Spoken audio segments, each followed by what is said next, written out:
Seja bem-vinda, bem-vindo a mais uma Lexio Divina, um momento particular e especial de encontro com a Palavra do Senhor, aqui na Casa da Padroeira do Estado de Minas Gerais, entendendo que cada santuário da nossa arquidiocese é, pois, um espaço de encontro com a Palavra e particularmente este santuário dedicado à Virgem Mãe e Senhora da Piedade, aquela que como discípula guardava no coração a Palavra de Deus, meditando esta palavra, deixando-se interpelar por ela. Tome consciência do lugar onde você se encontra nesta hora, porque nenhum de nós poderia entregar a Deus aquilo que não lhe pertence. Tome consciência da sua sensibilidade, da sua memória, dos seus afetos, para que a graça do Senhor te alcance e te encontre.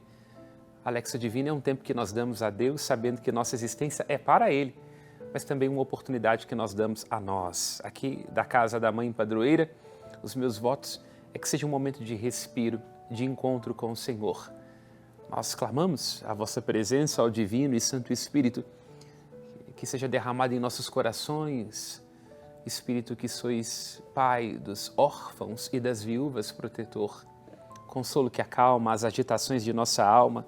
Ó vinde, Espírito Santo, em auxílio de nossa fraqueza, vinde pela poderosa intercessão do Imaculado Coração de Maria, a vossa amadíssima esposa. Aqui nos encontramos reunidos e permaneceremos para sempre unidos em nome do Pai e do Filho e do Espírito Santo. Amém. O texto proposto para a liturgia de hoje, texto enquanto unidade de significação, já que são outros 4 textos, é em primeiro lugar dos Atos dos Apóstolos. Estamos na solenidade de Pentecostes, encerrando o período da Páscoa. Vemos o Espírito Santo sendo derramado, aqueles que se encontram reunidos todos no mesmo lugar e escutam do céu um barulho estrondoso, como se fosse uma ventania e o Espírito descendo em línguas de fogo. O segundo texto é o Salmo 103, 104, que fala do Espírito do Senhor e do seu respiro, sem o qual tudo aquilo que existe volta para o pó. O terceiro texto é retirado da carta de Paulo aos Coríntios, onde o apóstolo, dirigindo-se a esta comunidade, que lhe arranca lágrimas, diz que, embora nós tenhamos diversidades de dons e carismas, um só é o mesmo Espírito. Estamos no capítulo 12º da segunda carta aos Coríntios. E é claro, o Evangelho, que é, pois, o centro de gravidade de toda a liturgia, é de João, no capítulo 20. Aquele texto muito conhecido nosso, próprio do tempo da Páscoa, onde o Espírito Santo é dado aos apóstolos pelos lábios do Cristo. Apertemos os cintos, nos arrisquemos a esta aventura de meditação da Palavra de Deus. Em primeiro, temos que chegar a um acordo. Estamos celebrando a solenidade de Pentecostes, encerrando o período da Páscoa. 40 dias estivemos nós recriando pela força do rito aquele encontro que os discípulos fazem com o ressuscitado, ajudando-os a perceber o ressuscitado aos seus discípulos que é preciso ver as Escrituras e todos os acontecimentos da vida de Jesus sobre esta chave de leitura que é a sua Páscoa. Tudo aquilo que está composto como narrativa nos Evangelhos, aquilo que preenche de histórias, os milagres, os acontecimentos da vida do Cristo, são sempre lidos em uma fase retrospectiva, lidos em chave retrospectiva. O centro do Evangelho, o centro do acontecimento da nossa salvação é o mistério pascal de nosso Senhor Jesus Cristo, a saber que sua ressurreição, a saber que sua ascensão. A partir deste acontecimento, da paixão, morte, ressurreição e ascensão do Senhor, nós lemos em chave retrospectiva cada acontecimento, cada narrativa e, inclusive, os textos veterotestamentários, procurando ver neles onde é que o Cristo fala e onde se encontra numa antecipação o mistério pascal do Senhor. Portanto, quando nós dizemos da solenidade de Pentecostes, é preciso ter a consciência de que é o dia em que o Espírito Santo é derramado, mas que se reporta àquele primeiro Pentecostes, o primeiro acontecimento que se encontra lá no Pentateuco. Pentecostes, a festa dos 50 dias após a Páscoa, é o momento em que a lei é dada ao povo que sai da escravidão do Egito no Sinai. Portanto, o povo que sai das garras do faraó e experimenta a escravidão não pode levar para a terra prometida ou antes para o percurso os vícios e as prisões de que era refém na casa da escravidão. A lei é dada para ser uma orientação do modo como experimentar a aliança, a liberdade como um dom do próprio Deus. Portanto, tendo a liberdade concedida como um dom, o povo deve comportar-se de uma maneira digna deste dom que é concedido, com o indicativo de serem livres para servirem ao Senhor na montanha sagrada. É o que ele diz a Moisés, o seu instrumento libertador. Devem experimentar o imperativo, ou seja, ter práticas e ações que condigam com esta liberdade. A liberdade, então, em chave bíblica e também na existência de cada um de nós, impõe as suas responsabilidades. Nestes tempos que são os nossos, nunca estivemos tão escravos das muitas escolhas, escravos dos nossos próprios afetos, escravos do consumo, precisamente naquele lugar onde imaginamos que ser livre é escolher aquilo que nos dá na telha, nos tornamos nós reféns das nossas próprias escravidões. Portanto, a liberdade, em chave bíblica, é uma convocação, uma responsabilidade. E só é possível numa vida orientada para Deus. Por isso, 50 dias após a saída do Egito, a experiência da Páscoa é dada à lei. Agora, no Novo Testamento, nova Páscoa, nova lei, como nós cantamos no Pangelíngua. Não é uma lei inscrita em tábuas de pedra, mas num coração, um coração refeito pela graça, como lá está em Ezequiel: dar-vos-ei um novo espírito, um novo coração, tirarei de vosso peito este coração de pedra, no lugar colocarei um coração de carne. Agora, este coração de carne que pulsa na igreja é o coração de Cristo. Por isso, também 50 dias depois, a Páscoa, é dado o grande dom, não de uma lei inscrita na pedra, uma lei que é madrasta do ressentimento humano, mas daquela lei segundo o Espírito Santo, como vai dizer com bastante insistência o apóstolo Paulo. Por isso, estamos em Atos dos Apóstolos, capítulo 2, se diz no versículo 1: quando chegou o dia de Pentecostes, os discípulos estavam todos reunidos no mesmo lugar. De repente veio do céu um barulho. É preciso fazer aqui notar, neste trecho dos Atos dos Apóstolos, no capítulo 2, que o Espírito é concedido a cada um deles, vem como que em línguas de fogo, e todos ficaram cheios do Espírito Santo. É importante pensar nisso, a atenção que devemos ter às palavras, porque o ponto de partida de toda a reflexão bíblica é aquilo que nos dá as palavras, ou seja, a literalidade do texto, que é aquele lugar onde se apoia todo o sentido moral, todo o sentido espiritual que dele decorre. O Espírito Santo é concedido como que línguas de fogo. De fato, nós não podemos pronunciar que Jesus é o Salvador, lembra o apóstolo Paulo, senão no Espírito Santo. Ao se dizer que é o Espírito que desce em formas de línguas de fogo, o que se quer dizer é que todo o anúncio que haveria de ser feito pelos apóstolos, pelos discípulos, e que continua a ecoar na igreja, é um dizer segundo o Espírito.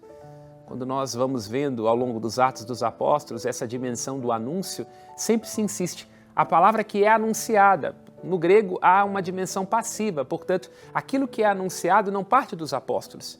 Não é uma doutrina inventada, uma série de informações, de frases que está concatenada, que soa bela aos nossos ouvidos, mas é algo que parte do próprio Deus. Se prestamos atenção, em Mateus 10, versículo 20, o Cristo diz que os discípulos teriam muitas tribulações, mas que não deveriam ficar com o coração agitado.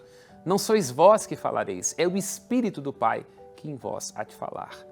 Portanto, cada cristão que recebe o Espírito deve ser porta-voz daquilo que o Espírito lhe concede falar, porque ao anunciar nós não estamos anunciando a nós mesmos, porque inclusive nós somos cheios de contradição, citando e aludindo a Heidegger, o filósofo, a gente diz desdizendo, às vezes até diz de uma maneira maldita, maldizendo, mas se é o Espírito Santo que fala em nós, a cada um é dado, ao receber deste Espírito, caminhar para a diversidade. É o que está apresentado aqui na segunda leitura, que é uma leitura retirada da carta aos Coríntios, como já havíamos prenunciado, no capítulo 12, onde se diz: há uma diversidade de dons, mas um só é o Espírito. Que coisa interessante, não é? Meditar na vida de cada um de nós, onde há sempre sentimentos diversos, olhando numa família, dois irmãos com a sua personalidade, o que nós vemos às vezes são temperamentos opostos, pontos de vista diferentes, personalidades que são diversas, mas é possível tecer uma unidade na diversidade. É muito pertinente nestes tempos de rede social e de algoritmo, onde tudo é mais ou menos parecido, um molde para todas as coisas, que cada um tenha consciência de que a diversidade ela é um dom para a nossa existência humana, porque como civilizados que devemos ser, temos que ter a capacidade de compor com diferenças, apreciar as divergências e tanto mais para a vida da igreja. Não é possível pensar uma igreja católica, não é possível pensar o cristianismo senão nessa diversidade de ritos, de origens, de línguas, de jeitos de ser que harmonizadas pelo Espírito Santo nos dão o dom da unidade, que não é uniformidade. Então, a cada um, segundo o seu temperamento, sua origem, e o texto vai dizer isso, né? Que todos aqueles que estavam, versículo 9, habitantes da Mesopotâmia, Judéia, Capadócia, Ponto, Ásia, Frígia, Panfilha, do Egito, da Líbia, todos escutavam o anúncio das maravilhas do Senhor em sua própria língua. E aqui é claro, nós não podemos pensar na perspectiva bíblica sem ter uma noção de que os textos bíblicos estão ligados entre si, se está aludindo a Babel. Porque a soberba humana, o maldizer humano, do ser humano que tenta avorar-se esse lugar de Deus, acaba criando confusão em Babel. É o relato mítico simbólico do livro do Gênesis. Os homens querem construir uma torre para chegar até o céu e, por castigo, se confundem a origem das línguas na perspectiva bíblica, para dizer que na soberba há confusão. Experimente, traduza isso num conceito bem concreto.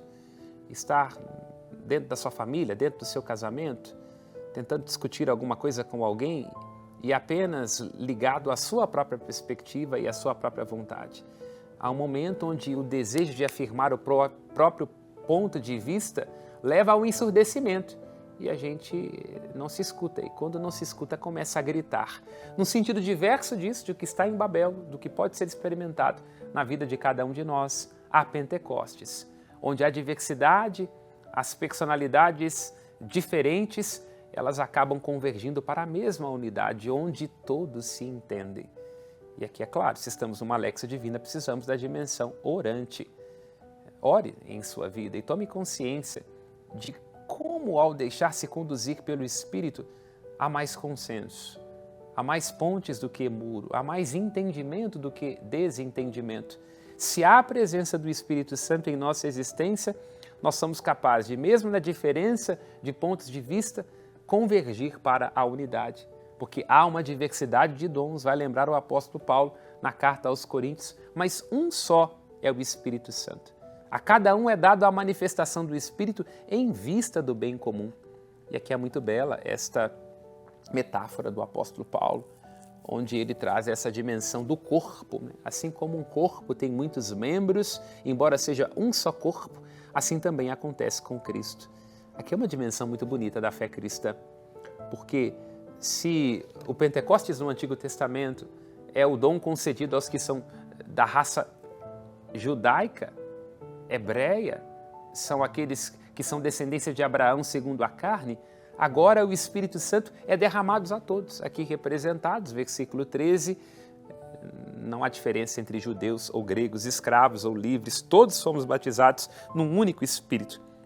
Portanto, aqueles que se encontram cheios do Espírito Santo, é o que está na primeira leitura dos Atos dos Apóstolos, são aqueles que experimentam esta unidade que é dada pelo Espírito Santo. É o Espírito quem confere a unidade, porque o Espírito é o amor.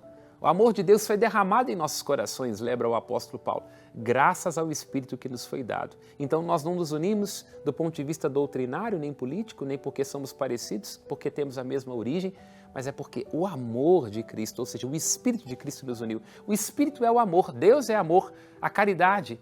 Lembra o apóstolo na carta aos Colossenses, capítulo 2, versículo 16, a caridade é o vínculo da perfeição.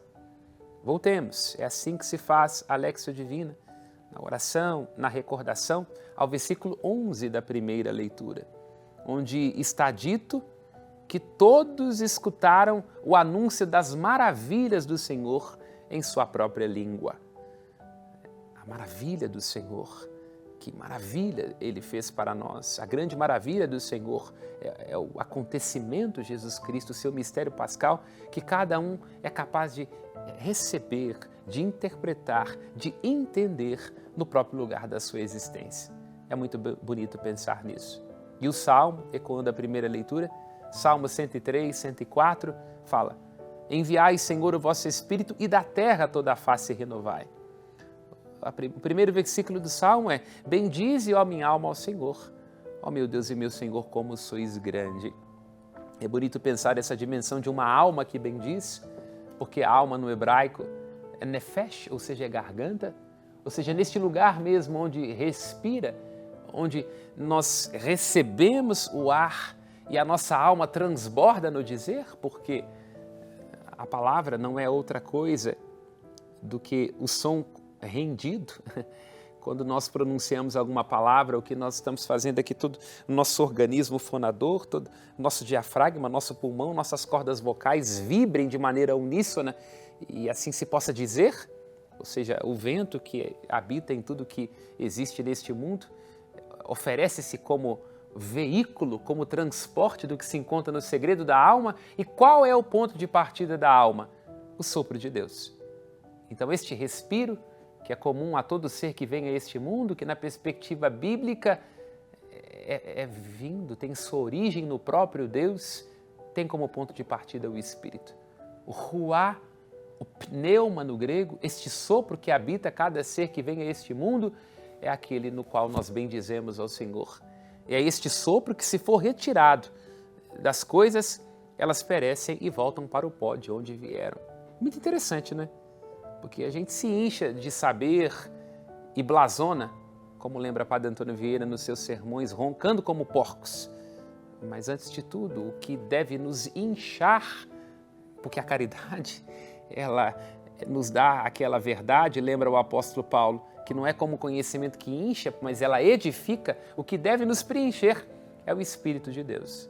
Não só do ponto de vista dessa sabedoria que cada um de nós tem que clamar todos os dias, mas essa consciência de que é este sopro de Deus que nos foi concedido na criação que deve transbordar em nossa vida, em tudo o que fazemos. Não só em nossas palavras, mas em nossos atos. Porque se perdemos esse respiro, nós voltamos para o pó de onde viemos. Que coisa interessante, não é? Voltamos para o pó, sem o Espírito de Deus, sem as inspirações de Deus, sem o seu entusiasmo, o que é que nós somos? Nada na perspectiva bíblica. Por isso precisamos clamar ao Espírito Santo, porque é a partir do Espírito que nós ganhamos aquele respiro tão necessário para que as nossas ansiedades não nos sufoquem e assim renascemos e se renova toda a face da terra. E aqui, é claro, o nosso olhar particular sobre o Evangelho no capítulo 20 de São João, onde, repetindo aquilo que é o início da primeira leitura, estavam os discípulos reunidos, as portas fechadas por medo dos judeus, lugar onde se encontravam os discípulos, e Jesus entra, põe-se no meio deles e diz: a paz esteja convosco. Quero aqui situar isso, porque há uma diferença de perspectiva, porque na igreja a diversidade é um dom, da perspectiva do que é o Pentecostes para Lucas e do que é o Pentecostes para João. Se Lucas reveste com uma cena bastante dramática, poética, na melhor acepção do termo, a descida do Espírito Santo, dizendo deste momento onde se encontravam reunidos os apóstolos que recebem o Espírito na companhia da Virgem Maria, doce esposa do Espírito Santo. E a partir deste evento inicia-se o anúncio da salvação, num sentido diverso, mas tendo o mesmo núcleo, a mesma mensagem. João apresenta que o Espírito Santo é concedido pelo ressuscitado, que entra onde se encontram os discípulos fechados, portanto, Aqui está uma dimensão simbólica também deste fechamento, deste enclausuramento em que nós podemos nos encontrar, em que se encontravam os discípulos e também cada um de nós, quando resiste a deixar-se visitar pela graça de Deus. Cristo entra, põe-se no meio dos discípulos e diz: a paz esteja convosco. Paz, shalom, a saudação hebraica, mas que é revestida de um sentido novo a partir da ressurreição de nosso Senhor Jesus Cristo. Porque a paz, muito mais do que a ausência de conflito, é o bem-estar, é a harmonia, é aquele sentido, aquela plenitude que nos preenche e que mesmo que o cenário esteja num caos, nós não estamos sequestrados de nós mesmos. Quem traz isso na perspectiva bíblica? A presença do ressuscitado, que diz Shalom. E tome posse disso, porque esta paz está concedida a cada um de nós na medida em que nos encontramos com o Cristo. O ressuscitado mostra as mãos e o lado, porque aquele que está vivo é o que padeceu, aquilo que ele agora pode experimentar em sua vida ressuscitada é um desdobramento do seu amor até o fim, na morte de cruz, faz o dom do ressuscitado, mas também outros dons. 2 dons, estejamos atentos nessa Lexio Divina. Ele sopra sobre os discípulos e diz: recebei o Espírito Santo. Aqui perceba, há uma perspectiva diferente daquela de Lucas nos Atos dos Apóstolos. O Espírito é concedido neste momento aos apóstolos, no sopro do Cristo. Lembra do Salmo? Se tirais este respiro, João diz que o Espírito que é derramado é o Espírito do Cristo. As Escrituras dizem, pensemos que no que está no Salmo 32, não é? Que a palavra do Senhor cria os céus, o sopro de seus lábios cria as estrelas. Não existe uma coisa ou pessoa que resista à vossa palavra, está em Judite, no capítulo 16. Agora, este mesmo Espírito, este mesmo sopro é um dom concedido aos discípulos. E cada um de nós deve se reconhecer como morada deste Espírito Santo que o Cristo nos concede. Recebei o Espírito Santo. E, ao mesmo tempo, como um prolongamento desta paz e deste Espírito, aquele mandato confiado à igreja. A quem perdoardes os pecados, lhes serão perdoados. A quem não os perdoardes, eles lhes serão retidos. O que aqui está expresso neste momento é que o apóstolo Paulo haverá de dizer em 2 Coríntios capítulo 5, versículo 18 a 19. Confiou-nos o ministério da reconciliação. Bonito pensar nisso. O Espírito que é concedido e esta paz que Deus nos dá através do Cristo, ela nos faz hábeis, artífices da reconciliação. Esse ministério, portanto, cada um de nós que recebe o Espírito, particularmente os apóstolos, seus sucessores, os bispos, nós os presbíteros, os diáconos, que somos colaboradores da ordem episcopal, temos que ser promotores deste ministério da reconciliação. Porque neste momento recebemos o dom da paz, o que o apóstolo haverá de desenvolver na carta aos Efésios, esta paz entre nós, de modo que não há mais diferença entre um e outro, esta paz com Deus, fomos feitos de inimigos de Deus, seus amigos, porque é próprio dos amigos entregar o coração à paz, por isso é tão bom estar do lado de quem a gente ama. O Espírito é concedido, porque sem Espírito não há unidade, sem Espírito as nossas diferenças se acirram de modo que a gente não consegue se entender, e aqui o mistério da reconciliação, este perdão que é concedido. Nós, particularmente os padres, quando vamos absolver as pessoas no momento da confissão, nós dizemos: Deus Pai de misericórdia, que reconciliou o mundo através de Cristo, conceda pelo o Espírito Santo o perdão dos seus pecados. Então, a fórmula, mais ou menos assim dita, é esta expressão de que é graças àquela paz que Cristo nos alcança na sua cruz, dirimindo inimizades, e graças ao Espírito Santo que nós podemos, pela misericórdia do nosso Deus, realizar o perdão dos pecados. Pelo ministério da Igreja, confiou-nos a reconciliação, te perdoou de todos os pecados. Medite em sua vida, meu irmão, minha irmã, esta abertura para as maravilhas que o Senhor tem a nos conceder. Que a sua alma bendiga ao Senhor, que você devolva a Ele, num louvor sincero e genuíno, esta vida que te habita e que é a sustentação de toda a sua existência, para que não te falte fôlego. E tome posse, é Pentecostes, destes dons que te são concedidos. o dom da paz, que é esta vida divina que o Senhor nos concede, o sopro deste Espírito Santo, sem o qual nós voltamos para a condição de pó, e também que vivamos um estado constante de reconciliação, porque a unidade é a nota característica dos cristãos que seguem a Jesus Cristo. Louvado seja nosso Senhor Jesus Cristo, que para sempre seja louvado. É uma alegria te receber aqui na Casa da Padroeira. Gratidão particular a você que é membro da família dos devotos da Mãe Piedade.